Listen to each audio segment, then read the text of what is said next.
Hey guys, Eric and Joshua here. After many months, maybe even years of hype, Secret Wars has begun. We're got a lot to talk about. So full spoiler warning, we are going to delve into everything that happened in issue 1 of this big comic. Let's go. Joshua, the Marvel Universe is over. Don't say it. That makes it true. It's all over. Can you give us the sort of quick catch up on that, and what does this all mean? First of all, there are years of backstory leading up to this moment, the end of the Marvel Universe, and like what that means, and how it really is the end of everything. And we have a guide on the site, 7 things you need to know to read Secret Wars. So check that out. If you want the full explanation, but the quick pitch is that the Avengers discovered that the multiverse is dying. You know, there's like alternate parallel universes and stuff. They're all dying, sort of bumping into each other and crashing into each other. And they've been able to stop it until now. Mm-hmm. And so now our universe and the Ultimate Universe, which was created like, I don't know, like 15 years ago. Yeah, about 15 years ago, as like a sort of a fresh universe where we get characters like Miles Morales and the Black Nick Fury and stuff. So that world and our world, or the main Marvel Universe, I should say, have finally like come on a collision course, and this issue picks up when they're about to crash together. And eventually they do, and in the end, as we see, White Flash and everything goes away, and it's done. So it's done. We get the dates at the end and everything. So this is there was a lot of buildup for this. I'll talk about myself in relation to that in a little bit. But what do you think? Yeah, because this issue was really like the last stand, right? Because it was can they stop this from happening? Mm-hmm. It was kind of the Marvel Universe versus the Ultimate Universe as they're trying to fighting each other and trying to like stop this collision. So what did you think of the story overall? It was just really sad for me, to see these characters who for years have been trying so hard and sacrificing so much to try and stop this from happening, and then there's nothing you can do. They always seem to find a way, right? Right. But for this story, there was just nothing they could do. It was really sad to see them all sort of doing everything they could, and like some of them even dying, like they're on the page. Right. With these kind of stories, with like multiversal stuff and like Beyonders, and you kind of get the idea that maybe death doesn't count, but what if it does? I'm like, oh my God, Rocket Raccoon! Rocket Raccoon, yeah, he was killed, and there's a pretty great sequence, great/sad sequence with Sue with Invisible Woman, because she's shot out into space, but she saves herself and a bunch of other people with her force field, but then she still ends up dying, and Reed has to watch it all happen. That's what really put it in my heart. And Reed Richards sort of has been the head of like the think tank that's been trying to save the world, and that's his big failure right there. Of obviously this is issue 1 of 8 for Secret Wars, so there's going to be something that happens after this, and thanks to advanced marketing, we know it's going to be this big crazy thing called Battle World, and there will be more. But as far as just seeing this and having his arm, going out to try and grab her, stopped by the force field. Yes, and he it was really heartbreaking to see that. I thought there were a lot of great moments in it. I will say, I don't currently read monthly comics much, just don't have a lot of time. I do more trades, so I hadn't read a lot of the build-up in Avengers to this and some of the other titles.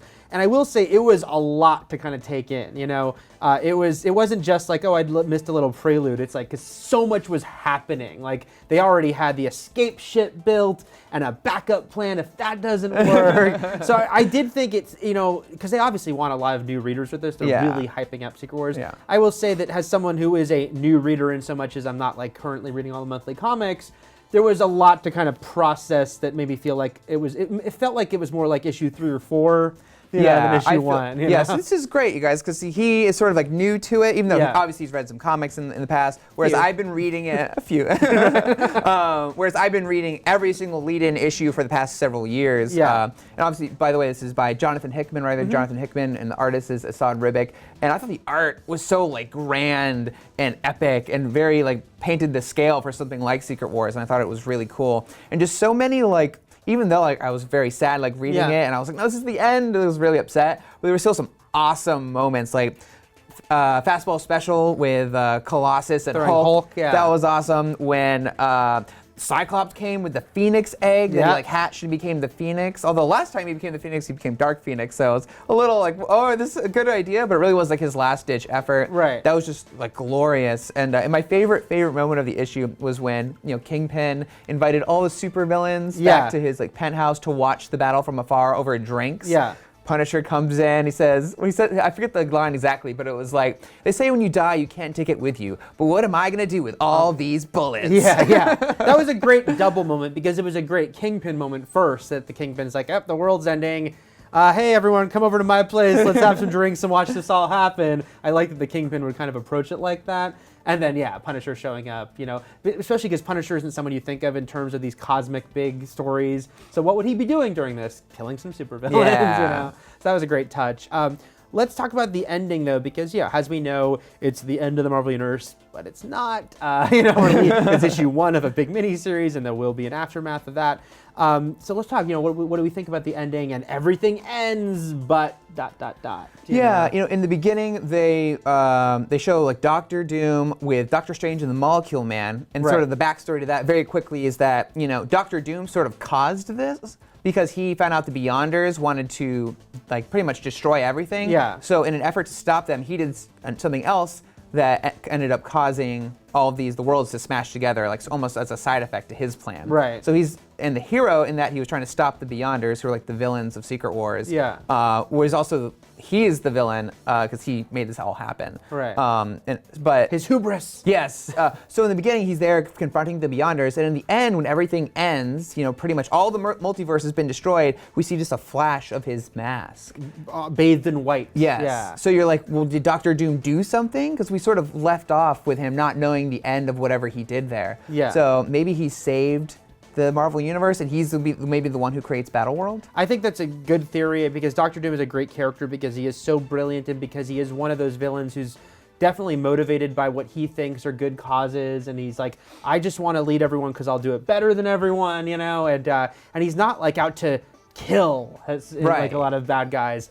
And so I would love if that were the case. And I also have to say, I do think it's really cool that Doom looks to be pretty integral because it's definitely a tie-in to the original Secret Wars, where he was a major player in that. And even Molecule Man, who really kind of got pushed in a bigger way than he ever had by the first Secret Wars. But I also will say I have to throw in the critique that since I didn't know any of that, I was like, what's Doom doing with chilling with Doctor Strange and Molecule Man? So that was where I would have, a little more info would have been good. But I am excited by Doom going forward and what role he'll play because I think he is kind of, not pulling the strings. He didn't want this all to happen, but he probably had some last minute method to try to save them. Yeah. And also, just a sort of a more meta thing. A lot of people say, Marvel hates Fantastic Four. Marvel hates the X-Men. Well, as we saw, Cyclops has a huge role in this, with the Phoenix, and he's brought forward the ship in the end. And Doctor Doom is obviously a huge pillar of the story. Yeah. And Mr. Fantastic is sort of leading the heroes in their rescue mission to try and save civilization. Yeah, and I thought the same thing. I mean, maybe a lot of the early promo art didn't feature those characters. Do you see them in there? I don't know. You read the issue though, and Doom I think is the first character that speaks. Yeah. And you definitely see, and like you said, Reed is very integral. I was very happy with that, especially because Doom was so important again to the original Secret Wars. It was a nice little tie-in. Yeah, nice little throwback. I like it. Little throwback, yeah. So that's what we thought about Secret Wars #1. Obviously, there'll be much more to talk about in the months to come, weeks and months to come. Let us know what you thought about the end of the Marvel Universe. I'm going to have to console Joshua, but for everything Marvel, Secret Wars, keep it here at IGN.